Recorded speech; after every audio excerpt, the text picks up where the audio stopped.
Hi friends, అందరికీ very good afternoon. Gardeners అందరికీ ఒక చిన్న ఇన్ఫర్మేషన్ షేర్ చేయాలనుకుంటున్నాను ఫ్రెండ్స్. మామూలుగా టెర్రస్ గార్డెన్లో కానీ బ్యాక్ యార్డ్ గార్డెన్లో కానీ మొక్కలు పెంచుకునే వాళ్ళందరూ కూడా అన్ని రకాల మొక్కలు మన దగ్గర ఉండాలని కోరుకుంటారు కదా.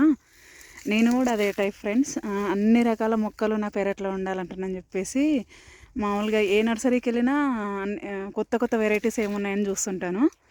అట్లానే ఈ మొక్క ఇది యాలకుల మొక్క అని చెప్పేసి నేను హైదరాబాద్లో శర్వాణి నర్సరీలో కొన్నాను ఫ్రెండ్స్. యాలకుల మొక్క అని చెప్పిచ్చాడు.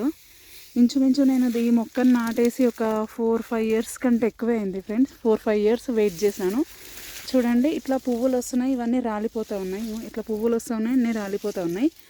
ఆల్మోస్ట్ ఒక 4-5 ఇయర్స్ వెయిట్ చేసి ఇంతకీ పువ్వులన్నీ రాలిపోతున్నాయి, ఎందుకు ఇట్లా పువ్వులు వస్తున్నాయి రాలిపోతున్నాయి, ఎందుకు ఇట్లా అవుతుందని చెప్పేసి నేను ఈ మొక్క ఫోటో తీసి గూగుల్ చేసినాను ఫ్రెండ్స్, ఇంతకు అసలు ఏంటి అని.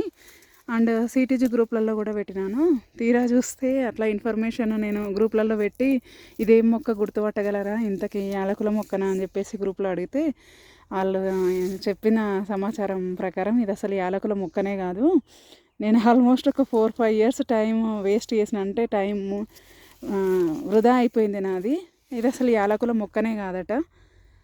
యాలకుల మొక్క కాదండి, ఇది గలంగల్ జింజర్ అని చెప్పేసి నర్సరీలలో వాళ్ళు మనకి రాంగ్ మొక్కను అంటగడుతున్నారు. నమ్మకమైన నర్సరీలో కొన్నా కూడా మనకి నమ్మకమైన మొక్క దొరుకుతుందన్న గ్యారంటీ లేదనేది అర్థమైంది నాకు. చూడండి, ఆకులు ఇట్లా ఉన్నాయి. ఆల్మోస్ట్ ఆకులు కూడా నాకు ఇది యాలకుల మొక్కలాగానే అనిపించి కన్ఫర్మ్ తీసుకున్నాను. కానీ తీరా చూస్తే ఇది గలంగల అల్లం జింజర్ అట, అసలు యాలకుల మొక్కనే కాదు. సో మళ్ళీ జీరో నుంచి స్టార్ట్ చేయడం, మొక్క కోసం వెతకడం, అట్లా స్టార్ట్ చేసినాను ఫ్రెండ్స్. తీరా నాకు ఒక మీషోలో ఒక సెల్లర్ నుంచి ఒక మంచి రివ్యూస్ ఉన్న మొక్క కనిపించింది, మీకు చూపిస్తాను ఇప్పుడు. ఇది మీషోలో నేను ఆర్డర్ పెట్టుకున్న మొక్క ఫ్రెండ్స్. ఇది కాడమం మొక్క అని చెప్పేసి సేమ్ నాకు ఇది కూడా అట్లనే అనిపిస్తుంది. లీవ్స్ పెద్ద తేడా లేవు, సేమ్ లీవ్స్ దీనివి కూడా అట్లనే ఉన్నాయి. కాకపోతే ఎందుకు మళ్ళీ డౌట్ వచ్చి మొక్క ఆకును తుంచేసి స్మెల్ చూస్తే కాడమం స్మెల్ వస్తుంది. సో ఇదన్నా కనీసం యాలకుల మొక్క అవ్వాలని కోరుకుంటున్నాను ఫ్రెండ్స్.